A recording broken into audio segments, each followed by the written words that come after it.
thì tin riêu cả gối rồi gai cả trái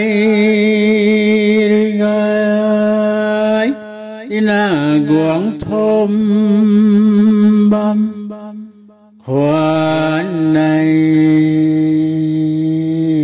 ya ram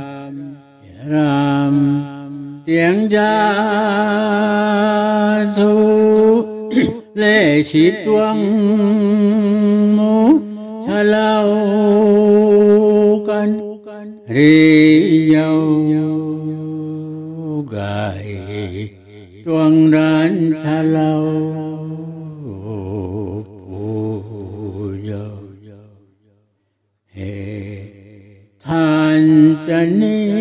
than chẳng ngày tu than chân dạy nóng khâu than phùm lũ cũ mãi ta mù than chẳng ngày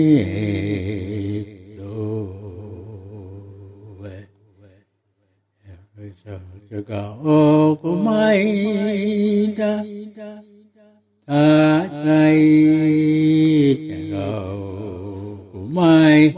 u tay rồi na cả kinh bồi ga khăng lại gồng toay chà ngâu na của mây sao vậy các ba cô tu là chỉ tiền điều khoản thế phao cái con mình lùi thế phao cái con nó cái ngon của đồ bằng khoản ấy nên là chỉ tiền cái cho lão thế làm thay mà cái xí không trong con trong khoản thế mới đấy mấy cái anh đạo quay ra sát suy sát gai này thì tôi rằng cái lúc cái tôi vui xuống cho con số con đạo là phu là phao lên làm cái số con đạo vậy để chỉ trong tôi mới xả lô con để cái trong xả lô con nó tôi hoàng cái đôi này thì cũng mới quay tại gai cũng tuần tê gai nên gai cũng tuần tê cũng giàu trong mấy tu gai mấy quy na cái luồng na